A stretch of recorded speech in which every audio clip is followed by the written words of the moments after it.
आप यमराज जी हैं, मृत्यु के देवता? हाँ हनुमान, मैं यमराज ही हूँ। प्रणाम। रक्षराज रावण की मृत्यु का समय आ गया है। मैं उसी के प्राण हरने अपना मृत्यु पाश लेकर निकला हूँ, किंतु मुझे भय है कि मैं अपने उद्देश्य में असफल ना हो जाऊं। रावण का मृत्यु बाण उसी के अधिकार में है, जिसे उसने अपने भवन में कहीं छुपा कर रखा है। और जब तक वो मृत्यु बाण किसी भी प्रकार से प्रभु श्री राम के हाथ में ना आ जाए, तब तक रावण की मृत्यु असंभव है। हाँ हनुमान, यदि वो मृत्यु बाण ना मिले तो मैं यमराज होकर भी अपना धर्म और कर्तव्य पालन में विफल हो जाऊंगा।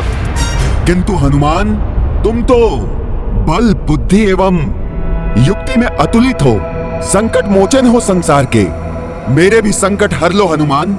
किंतु मैं भी तो महारानी मंदोदरी से वो मृत्यु बाण प्राप्त करने में विफल हो गया हूँ। हनुमान, विफलता का अर्थ पराजय मानकर बैठ जाना नहीं होता। सफलता प्रयास करके ही प्राप्त होती है। सोचो हनुमान, कोई तो उपाय होगा इस बाण को प्राप्त करने का, कोई युक्ति, कुछ तो ऐसा होगा जिससे वो अधर्मी अपनी मृत्यु से ना बच पाए, उसका हृदय भी मेरे काल रूप के दर्शन से दहल जाए, मृत्यु का भय समा जाए उसके मन में। मृत्यु का भय अवश्य दहल जाएगा उसका हृदय आपके काल रूप के दर्शन से। मृत्यु का भय बहुत बड़ा होता है यमराज जी। उस अधर्मी को आप अपने इस मृत्यु काल रूप का दर्शन दीजिए। कहिए कि उसका अंत समय आ गया है। अवश्य ही भयभीत हो उठेगा वो कि बिना मृत्यु बाण के उसका अंत समय कैसे आ सकता है, और तब वो स्वयं हमें अपने मृत्यु बाण तक लेकर जाएगा। हाँ हनुमान, युक्ति तो अच्छी सुझाई है तुमने। मैं शीघ्र ही जाकर उसे दर्शन देता हूँ। मेरा यह अस्त्र तुम्हें तुम्हारे काल के दर्शन करा देगा। लो!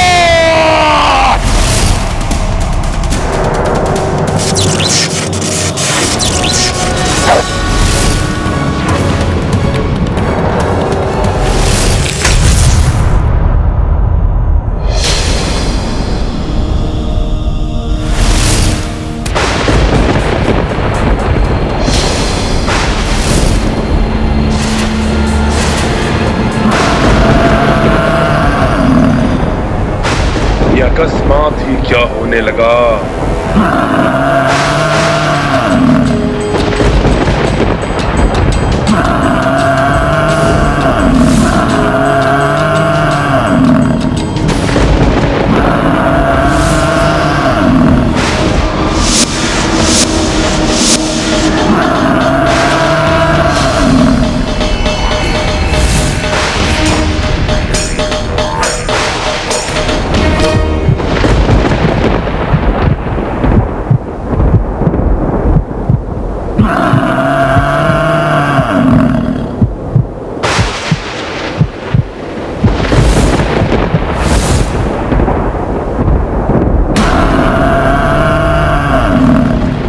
ये तो कालदेव है, मृत्यु काल रूप में। ये कैसे संभव है? मेरी मृत्यु का बाण तो मेरे पास ही सुरक्षित है। ये सब क्या होने लगा अकस्मात ही? ये रावण एकाएक भयभीत कैसे हो उठा?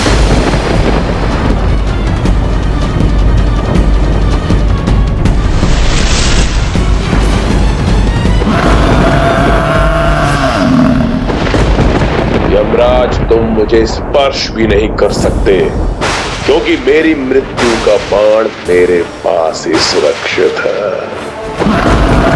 रावण, अब तुम्हारे अंत का समय आ गया है। अब तुम्हें मृत्यु के मुख में जाने से कोई नहीं बचा सकता।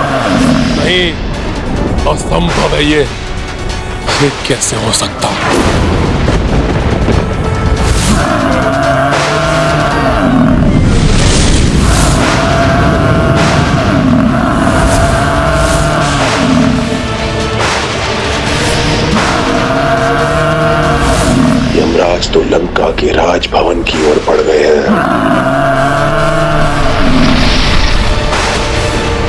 कहीं यमराज मेरी मृत्यु का बाण लेने के लिए तो लंका नहीं जा रहे।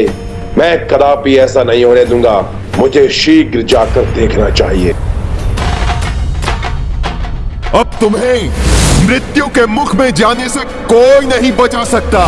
मेरा अंत कभी नहीं हो सकता। मुझसे मेरी मृत्यु का बाण कोई नहीं छीन सकता।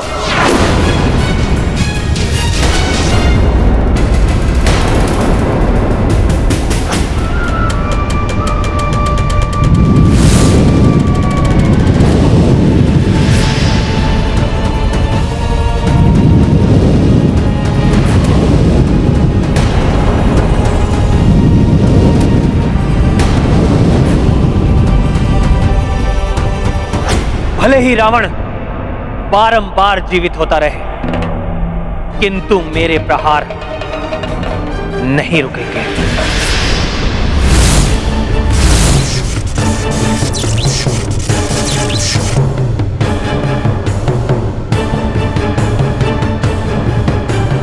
रावण, तुम कितना भी मायावी धूम्र से स्वयं को छुपा लो, मेरी दिव्य दृष्टि से नहीं बच पाओगे तुम।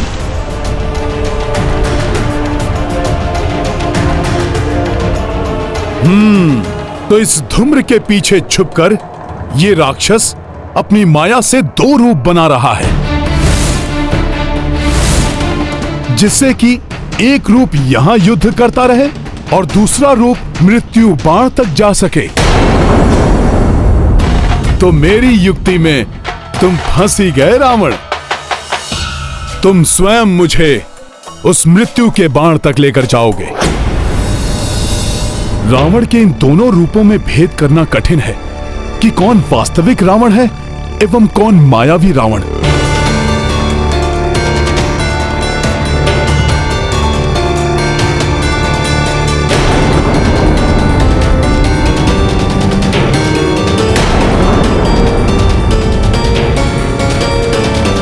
रावण, बहुत चतुर समझते हो ना स्वयं को, किंतु मैं तुम्हारा पीछा नहीं छोड़ूंगा।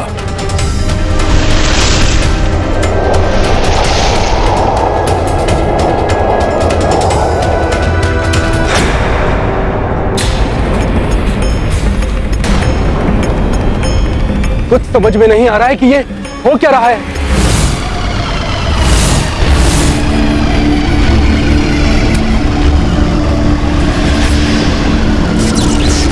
क्या देख रहे हो वनवासी? बहुत प्रहार कर लिए तुमने, अब मेरा भी प्रहार देखो।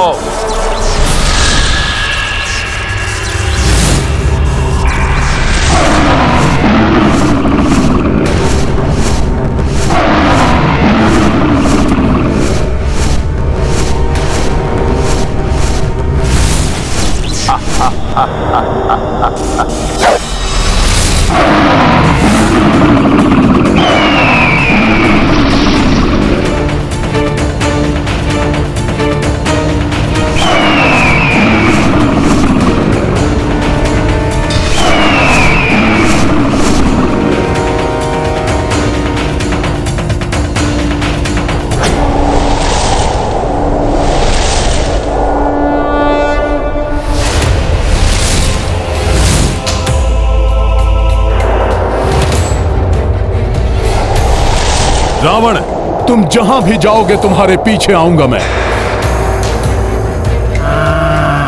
हनुमान के बुद्धि बल का ही परिणाम है ये, जो रावण स्वयं मृत्यु बाण तक पहुंचाने का मार्ग प्रशस्त कर रहा है।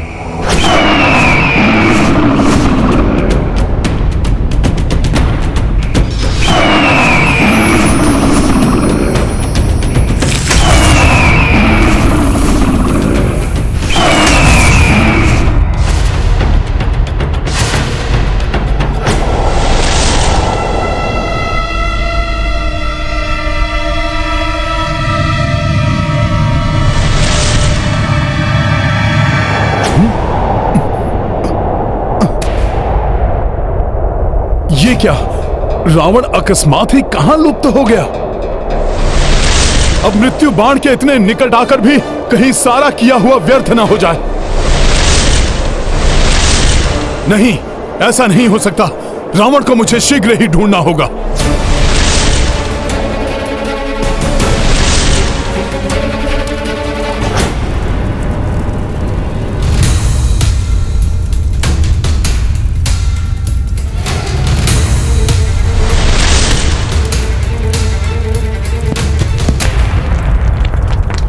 वो है लंकेश, किंतु वो मायावी छिद्र तो बंद हो रहा है।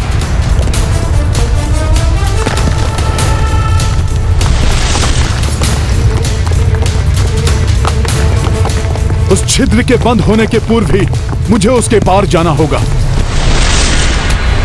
जय हनुमान ज्ञान गुण सागर, जय कपीस तिहु लोक उजागर, राम दूत अतुलित बल धामा, अंजनी पुत्र पवन सुत नामा, महावीर विक्रम बजरंगी, कुमति निवार सुमति के संगी, कंचन वरन विराज सुवेसा, कानन कुंडल कुंचित केसा, हाथ वज्र और ध्वजा बिराजे, कांधे मूंज जनेऊ साजे, शंकर सुवन केसरी नंदन, तेज प्रताप महाजगवंदन।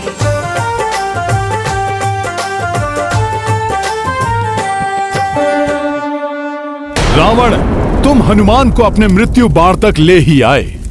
मेरे मृत्यु बाण तक मेरे अतिरिक्त कोई अन्य पहुंच ही नहीं सकता। यही होगा मेरा मृत्यु बाण।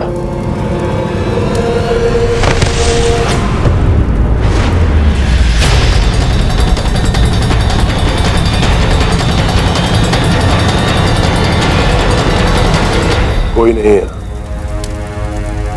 कदाचित भ्रम हो गया था मुझे।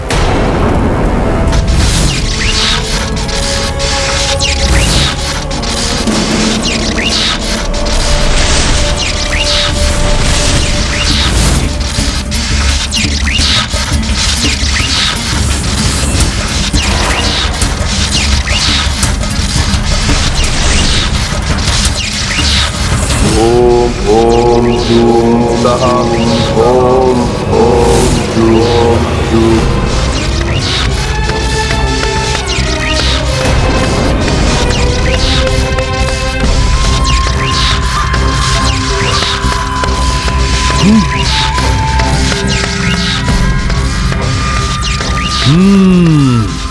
तो ये है रावण की मृत्यु का बाण। मैं जानता था मेरे इस मायावी गुप्त स्थान से इसे कोई नहीं ले जा सकता था। पूर्णतः ठीक की स्थिति में है ये।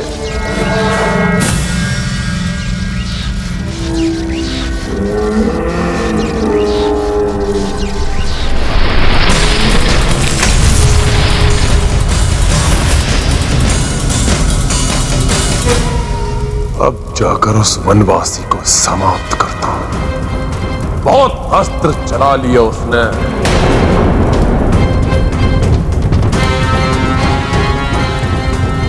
अब रावण के अस्त्र चलेंगे।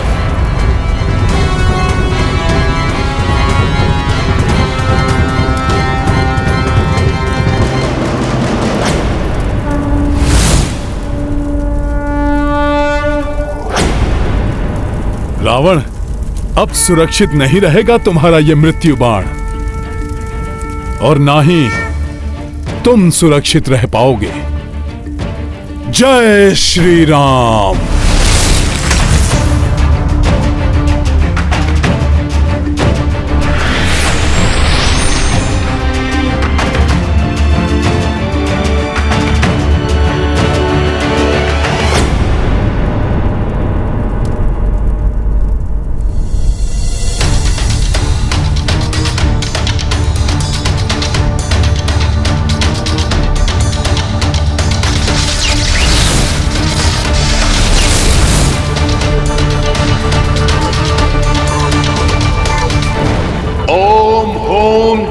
सह, ओम होम जूम सह, ओम होम जूम सह, ओम होम जूम सह।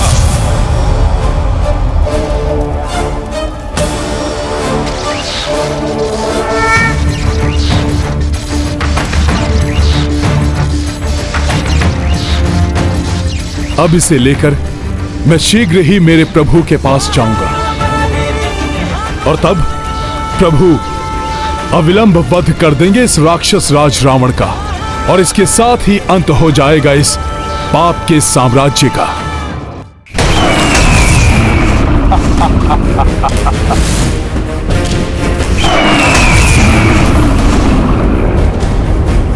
रावण का ये मायावी पशु बड़ा ही भयंकर प्रतीत हो रहा है। किंतु विजय प्रभु के अस्त्र से निर्मित पशु की ही होगी, क्योंकि अधर्म कितना भी भयानक और बलशाली क्यों न हो, विजय सदैव धर्म की ही होती है।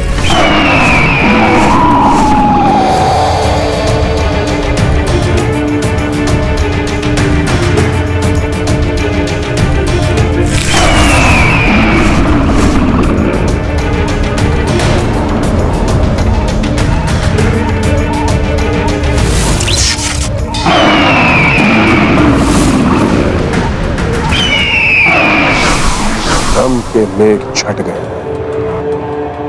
अब दिखाता हूं तुम्हें वनवासी कि रावण है क्या।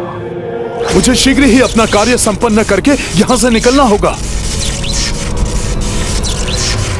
ये क्या कर रहे हो हनुमान? क्या कर रहे हो हनुमान? क्या कर रहे हो हनुमान? क्या कर रहे हो हनुमान?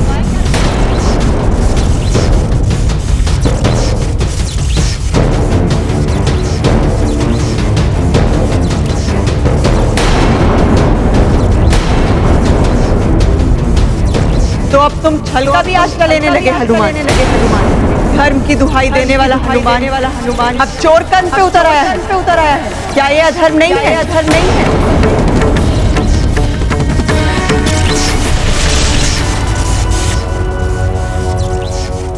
क्या सोच रहे हो हनुमान?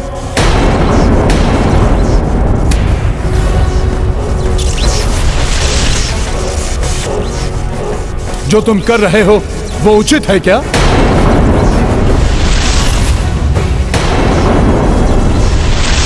क्या अधर्म से प्राप्त किए गए इस बाण को तुम्हारे मर्यादा पुरुषोत्तम प्रभु स्वीकार कर लेंगे? नहीं, प्रभु इसे कदापि स्वीकार नहीं करेंगे। हनुमान को ऐसा कार्य शोभा नहीं देता, अपराध है ये। मैं ये क्या करने जा रहा था? धर्म की रक्षा के लिए अधर्म का आश्रय? उचित तो यही होगा तुम्हारे लिए हनुमान कि अधर्म मत करो, लौट जाओ यहाँ से। अधर्म तो रावण ने किया है देवी।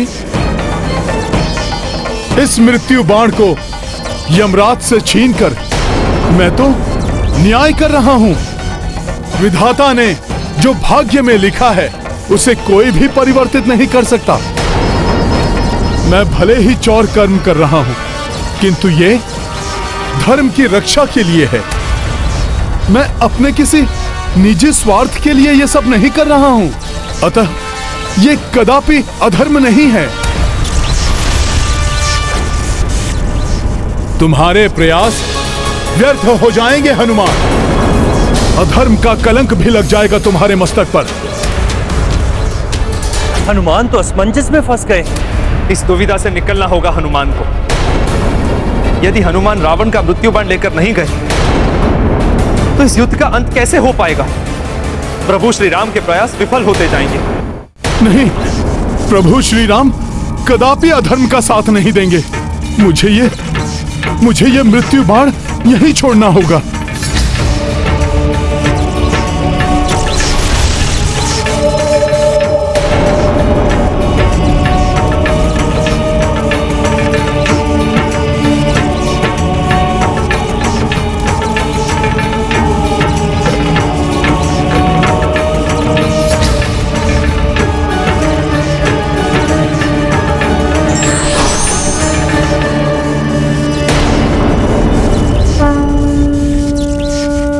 यमराज जी, आपके इस निर्मल धर्मराज रूप के दर्शन पाकर मैं धन्य हो गया।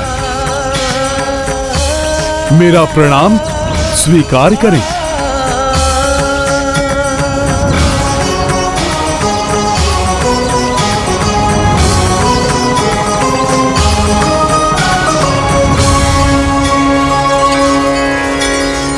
हनुमान, धर्म अधर्म की दुविधा में पड़ गए हो।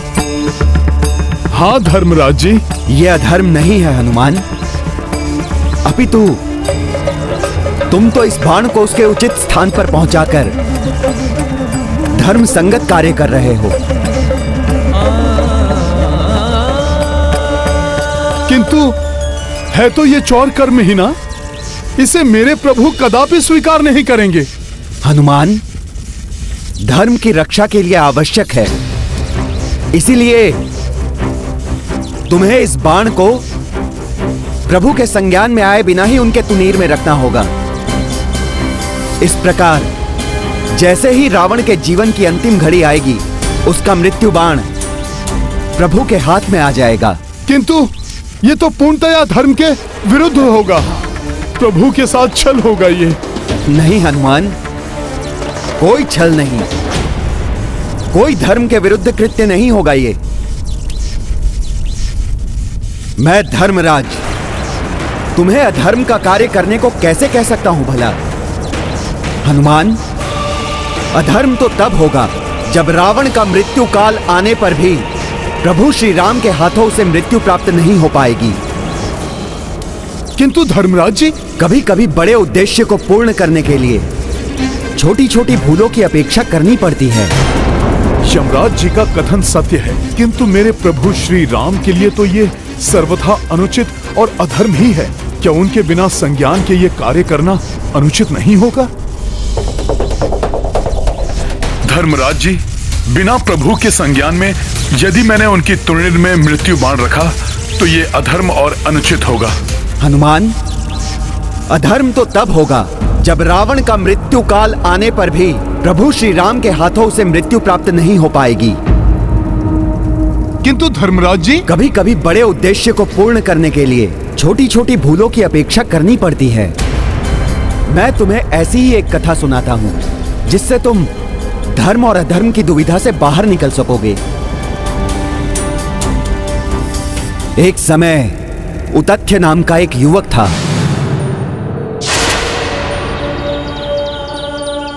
एक श्राप के कारण उसकी बुद्धि नष्ट हो चुकी थी और उसके परिजनों ने उसे मूर्ख कहते हुए घर से बाहर निकाल दिया था।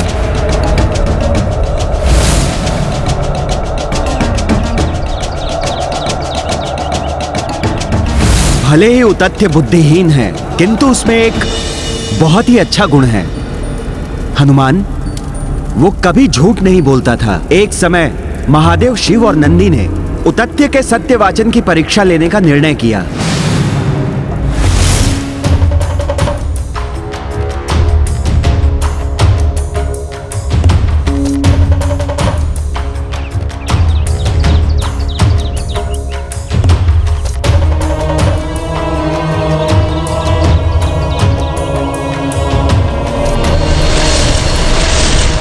महादेव ने आखेटक का रूप धारण किया एवं नंदी हिंसक शूकर बन गए और शीघ्र ही आखेटक शिव अपना धनुष बाण लिए शूकर का पीछा करने लगे।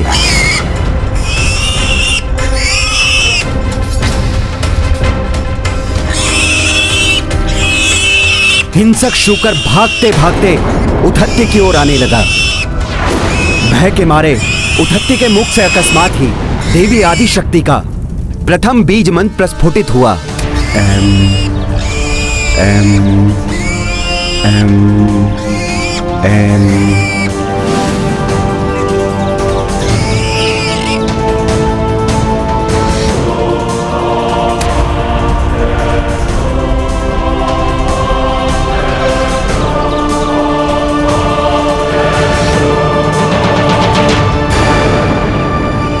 हे युवक, क्या तुमने मेरे आखेट को इस ओर आते हुए देखा है? चुप क्यों हो? बताओ, उस शूकर को आखेट करके मैं अपने परिवार के लिए आज रात के भोजन का प्रबंध कर लूंगा। तुम्हें भी इसका पुण्य मिलेगा। बताओ, कहां छुप गया है वो शूकर? क्या करूं मैं? सत्य बोलता हूं तो एक जीव के प्राण की हानि होगी, और यदि असत्य बोलकर उस जीव की रक्षा करता हूं तो असत्य वाचन का दोष लगेगा। अधर्म होगा ये। फिर क्या किया उसने? उस दुविधा से कैसे मुक्त हुआ उतथ्य? बुद्धिहीन होकर भी उसने उचित निर्णय लिया।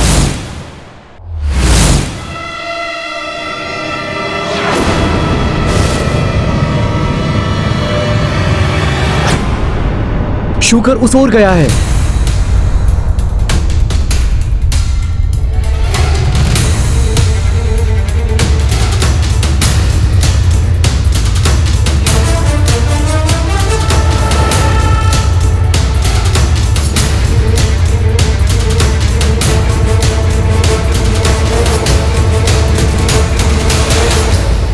उस जीव के प्राण बचाने के लिए उतथ्य ने असत्य बोला, तब तो वो अवश्य ही भोले बाबा की परीक्षा में असफल हो गया होगा। हनुमान, असत्य बोलकर भी उसने धर्म का पालन किया था। उद्धत्य के झूठ बोलने से आखेटक क्रोधित हो उठा। तुमने मुझसे झूठ बोलने का दुस्साहस कैसे किया? सब तो यही कहते हैं कि तुम कभी भी असत्य वाचन नहीं करते हो। अब तुम्हें तुम्हारे दुस्साहस का दंड अवश्य मिलेगा। हाँ, मैंने असत्य बोला है, लेकिन मेरे छोटे से असत्य ने उस निर्दोष जीव के प्राण की रक्षा की है। मेरे इस छोटे से अधर्म से एक बड़ा धर्म का कार्य हुआ है। यदि आप मुझे दंड देना चाहते हैं तो मैं उसके लिए प्रस्तुत हूँ।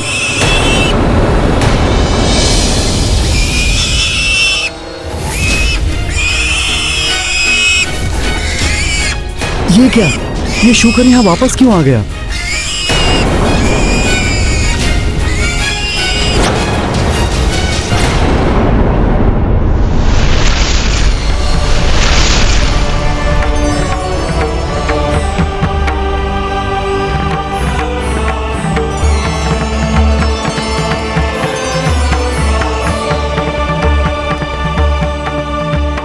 महादेव, महेश्वरी, नंदी जी, आप सबके दर्शन से इस मूर्ख उतत्ती का जीवन धन्य हो गया।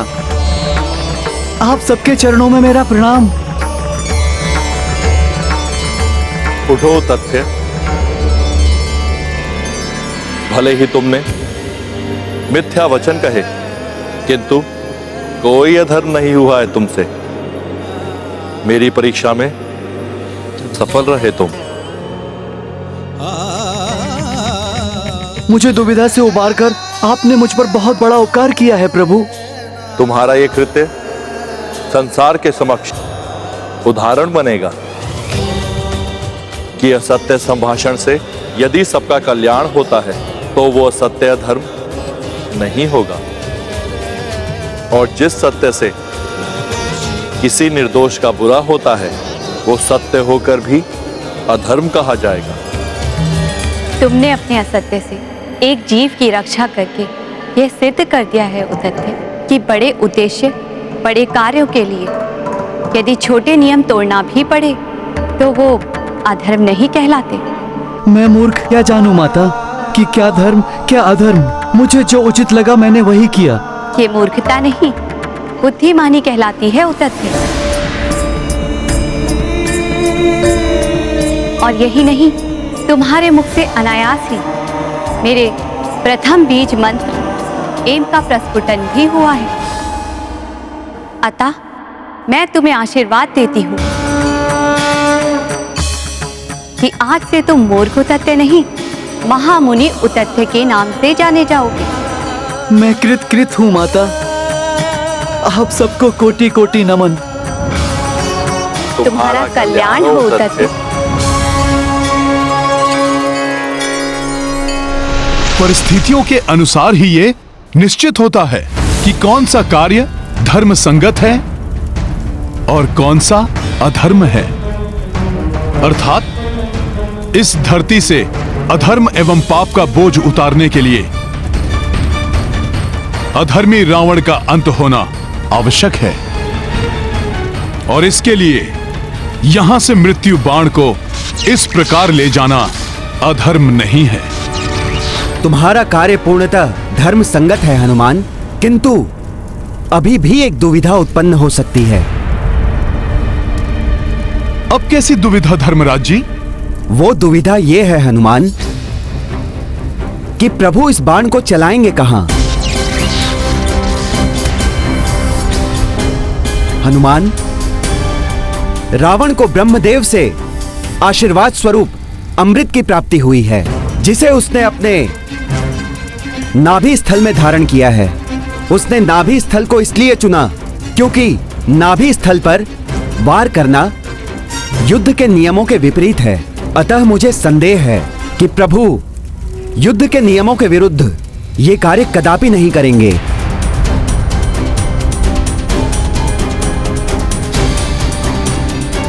फिर ऐसी स्थिति में क्या करना चाहिए धर्मराज जी? हनुमान, तुम्हें प्रभु के तुणीर में यह बाण तो रखना ही है, किंतु प्रभु जब बाण चलाएंगे तब तुम्हें इस बाण का लक्ष्य परिवर्तित भी करना होगा। प्रभु राम के बाण की दिशा को परिवर्तित करने का वचन देना होगा तुम्हें मुझे। भविष्य में मेरे आदेश पर तुम ऐसा करोगे।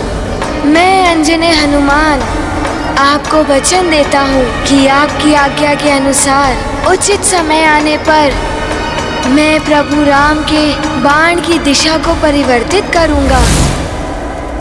बाल्यावस्था में ऋषिवर अगस्त ने भी मुझसे यही वचन लिया था। ऋषिवर अगस्त को भी यह ज्ञात था कि ब्रह्मा जी से प्राप्त अमृत को रावण ने अपनी नाभि में छुपा कर रखा है। हनुमान, अब तो तुम्हारे मन में कोई संशय नहीं है ना?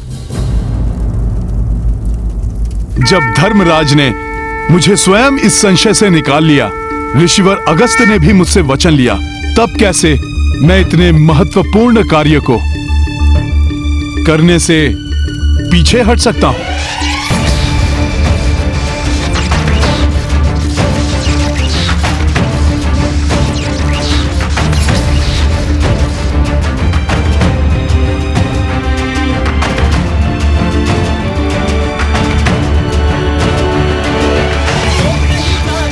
मैं प्रभु के तुड़िर में ये बाण रखूंगा।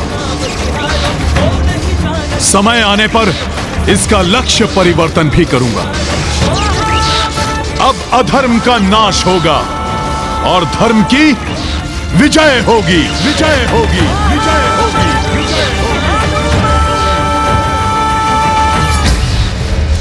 मेरे प्रभु श्री राम की विजय हो, राम की विजय हो, राम की विजय हो, राम की विजय हो।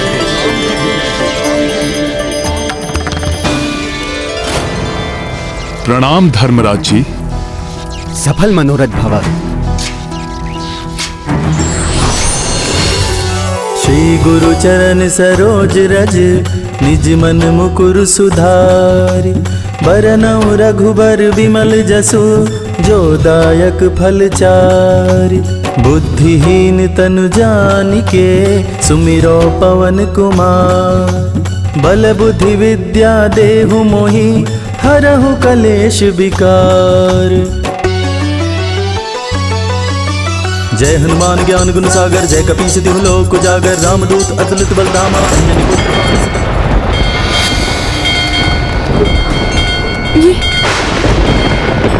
ये क्या? ये अकस्माती क्या होने लगा? कहीं ये किसी बड़े अशुभ का संकेत तो नहीं है?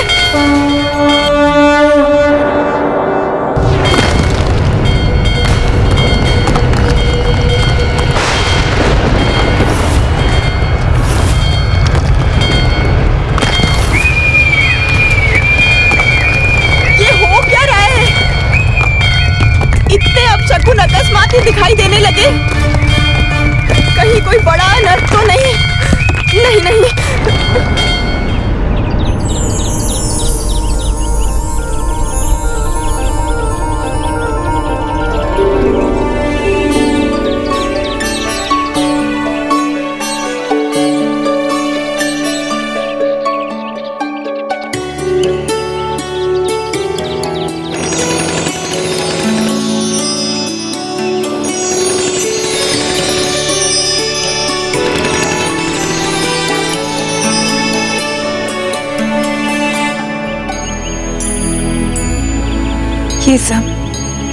ये शुभ शकुन आज मुझे बड़े ही सुख का आभास हो रहा है। अवश्य ही ये अपशकुन अनर्थ की ओर संकेत कर रहे हैं। प्रभु,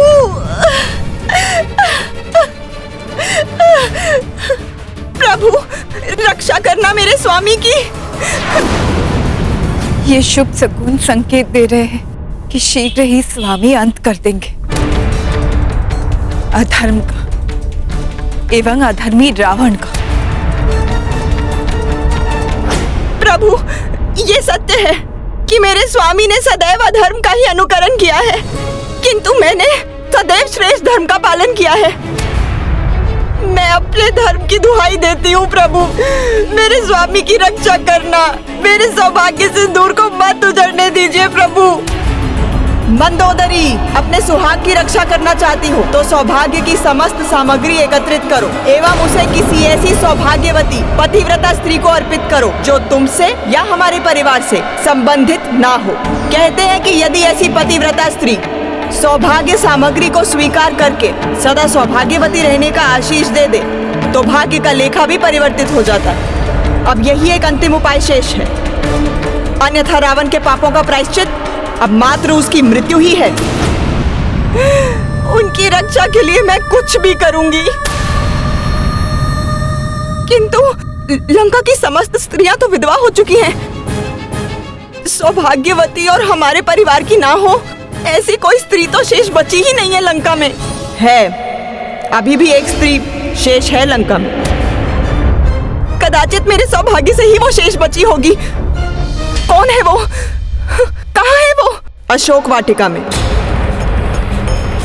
अर्थात देवी सीता।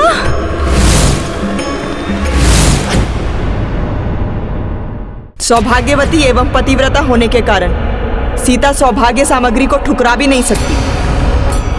उसे तुम्हें सदा सौभाग्यवती रहने का आशीष देना ही पड़ेगा। और चूंकि वो स्वयं देवी लक्ष्मी का अंश है, इसलिए उसके मुंह से निकला हुआ आशीष निष्फल नहीं हो सकता। किंतु सीता, मात्र सीता ही अब एक अंतिम आशा शेष है रावण के जीवन की रक्षा के लिए।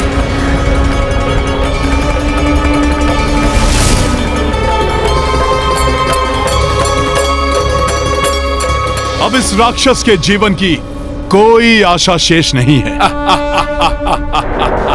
इसकी मृत्यु का बाण प्रभु के तुणिर में पहुंच चुका है। हाँ, विभीषण जी ने बताया था इसके बारे में।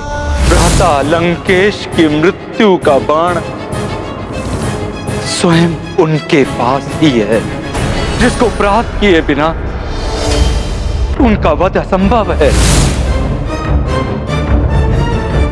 मैं जानता था कि आप कभी भी प्रभु श्री राम के काज में असफल नहीं होंगे।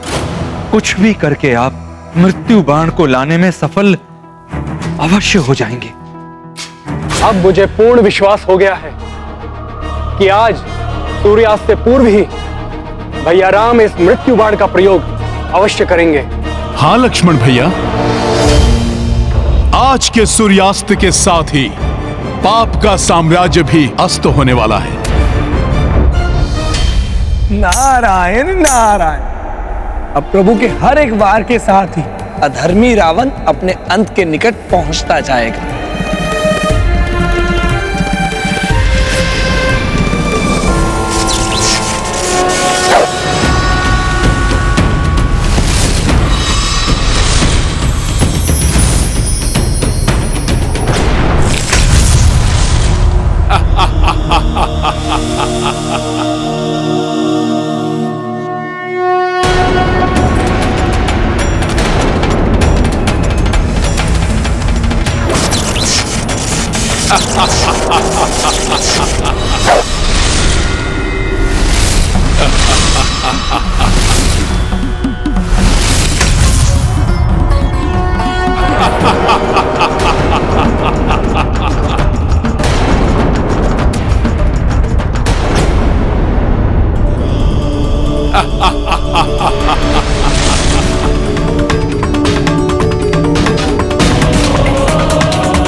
देखना, अब प्रभु निकालेंगे रावण की मृत्यु का बाण।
पाप एवं अधर्म के नाश का समय अब निकट है।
मैं पूर्णतया सतर्क हूं। ऋषिवर अगस्त को दिए हुए वचन एवं धर्मराज जी के सुझाव के अनुसार मुझे बाण का लक्ष्य परिवर्तन करना है।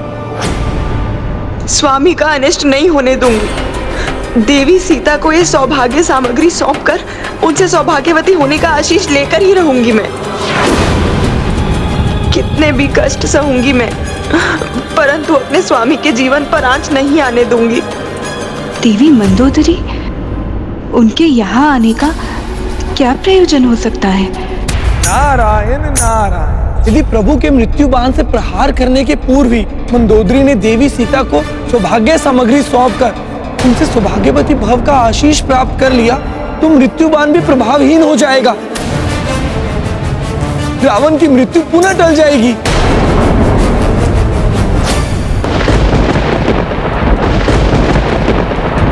ये बाण मेरी मृत्यु के बाण के सदृश कैसे प्रतीत हो रहा है, जिसे कुछ ही समय पूर्व मैं स्वयं अपने राजप्रसाद में देख कर आया हूं।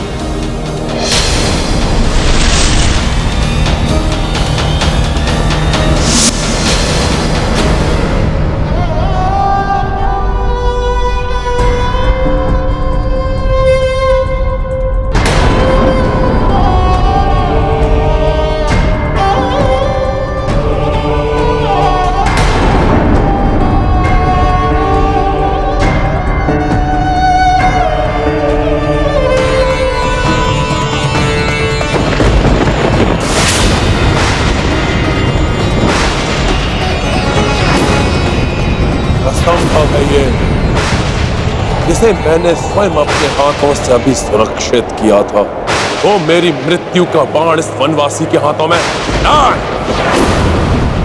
अवश्य ही कोई छल है।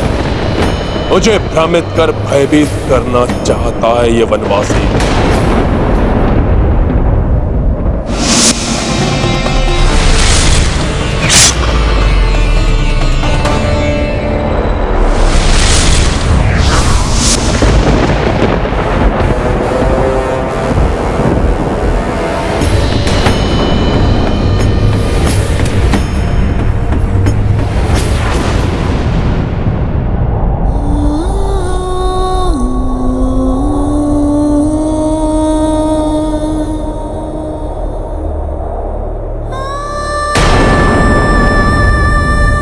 देवी,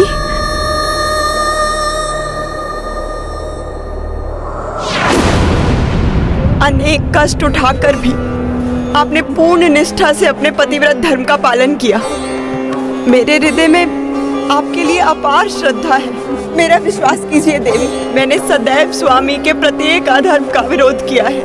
देवी मंदोदरी, आपके प्रति मेरे हृदय में कोई द्वेष नहीं। मुझे ज्ञात है आप पूर्णतः निर्दोष हैं। देवी, एक नारी ही दूसरी नारी की पीड़ा को समझ सकती है।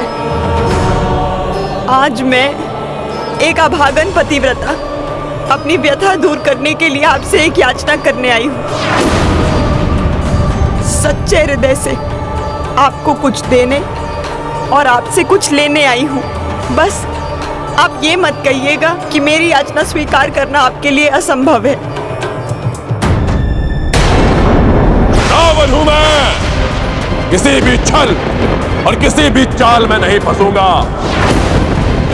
इससे पूर्व ये वनवासी कोई चतुराई दिखाए, उसके पूर्व ही मैं अपने सबसे घातक आसुरी अस्त्र का प्रयोग करूंगा।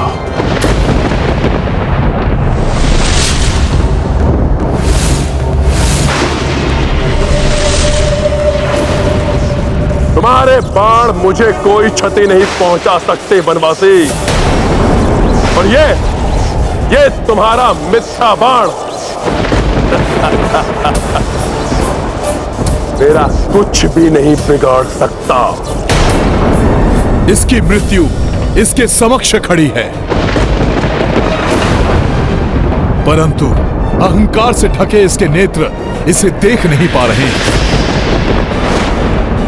प्रतीत होता है अब ये आवरण प्रभु के हाथों इसकी मृत्यु के उपरांत ही हटेगा। देवी, मुझे पूर्ण विश्वास है कि एक सुहागन होने के नाते आप ये सौभाग्य सामग्रियां स्वीकार नहीं करेंगी और रीति अनुसार आपको मुझे सदा सुहागन रहने का आशीष देना ही होगा।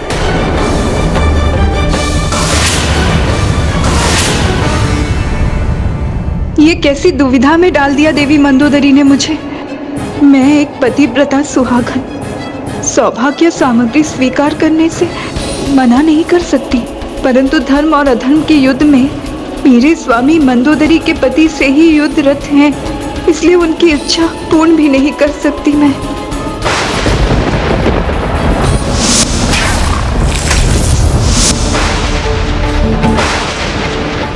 इधर प्रभु के हाथों से ये बाण चलेगा, उधर माता सीता के समस्त कष्टों और दुविधाओं का अंत होगा।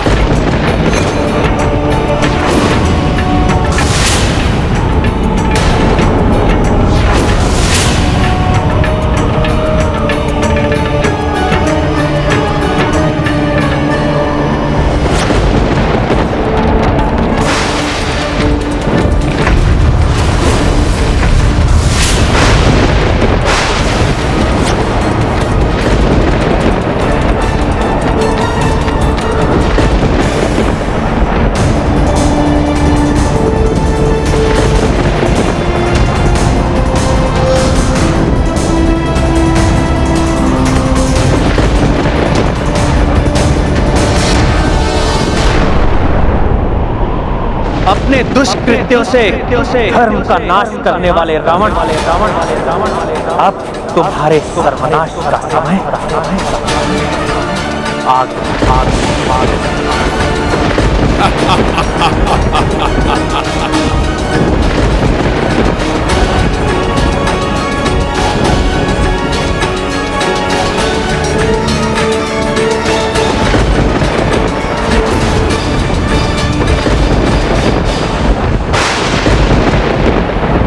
प्रभु इस मृत्यु के बाण से इस दुष्ट का अंत कर पृथ्वी को इसके पापाचार से मुक्त करेंगे।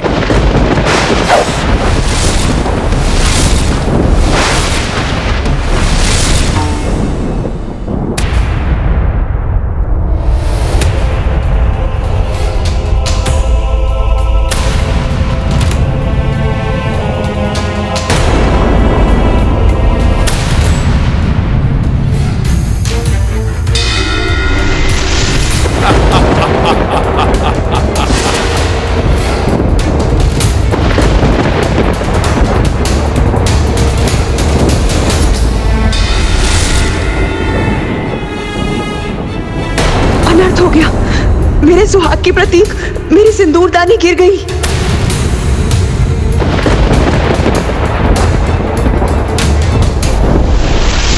यदि ये मेरी मृत्यु का बाण है भी, तो ये मेरे शरीर के उचित स्थान पर लक्षित ही नहीं है।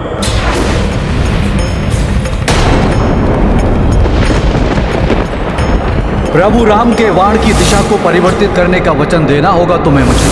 यही उचित समय है।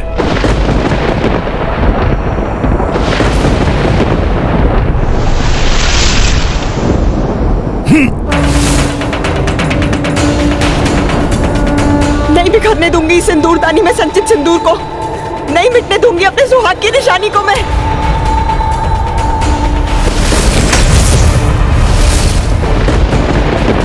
हनुमान जी अब क्या करने जा रहे हैं? वो इस बाण को उचित दिशा देने जा रहे हैं।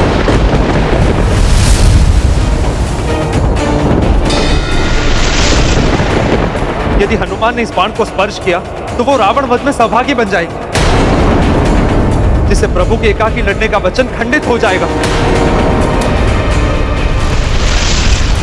बिना इसका स्पर्श किए इसके लक्ष्य में परिवर्तन करना होगा मुझे। युद्ध नीति में बंधे रघुराई, नाभि पर ना बाण चलाई। मृत्यु बाण श्री राम ने साधी, अंजनी सुत उड़े बाण के पाछी। हनुमत युक्ति लगाई त्वरिता, बिन स्पर्श दिशा दी तीरा। तीर दशानन नाभि जय श्री राम। वचन अगस्त कपि किए पूरो। महाबली हनुमत की, रुचिकर लीला राम भगत की। जय जय जय रघुनंदन राम। हनुमान जी सफल हो गए, बिना बाण को छुए ही उसकी दिशा परिवर्तित कर दी।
ईशान निर्वाण रूपम विभुं व्यापकं ब्रह्मवेदस्वरूपं निजं निर्गुणं निर्विकल्पं निरीहं चिदाकाशमाकाशवासं भजेऽहं निराकारमोङ्कारमूलं तुरीयं गिराज्ञानगोतीतमीशं गिरीशं करालं महाकालकालं त्रिकालं गुणागार संसारपारं।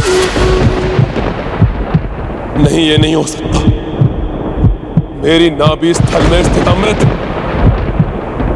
मुझे अमृत प्रदान करने वाला अमृत मुझे छोड़कर नहीं जा सकता,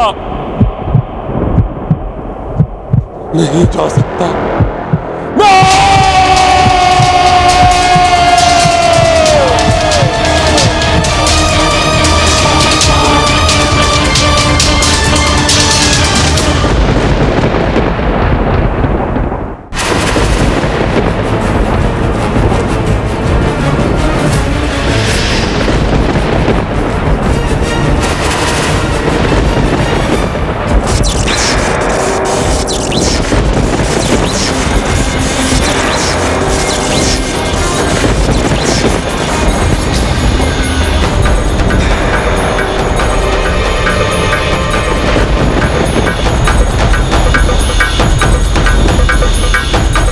रावण, दुश्मन रहे रावण। अब तुम्हारी मृत्यु तुम्हारी निकट पहुंच चुकी है। अपने नेत्र खोलो और देखो रावण। होगा तुम्हारा रावण।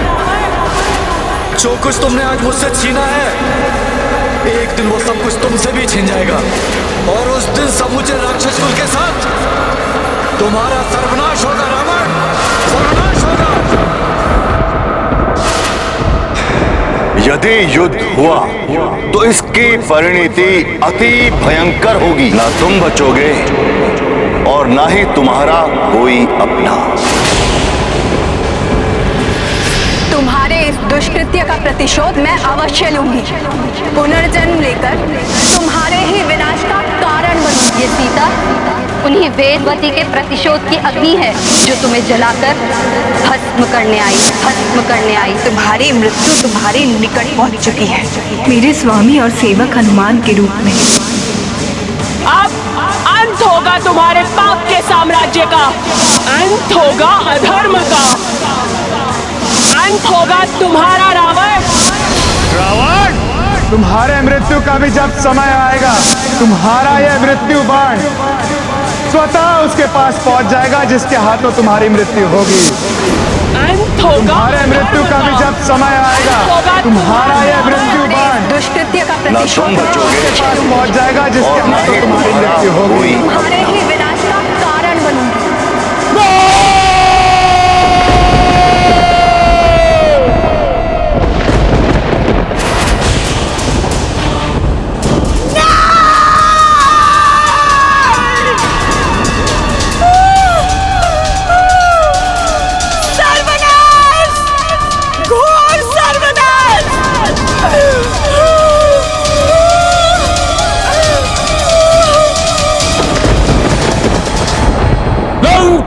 रावण हूं मैं, और अब यह वनवासी भी सुरक्षित नहीं रहेगा।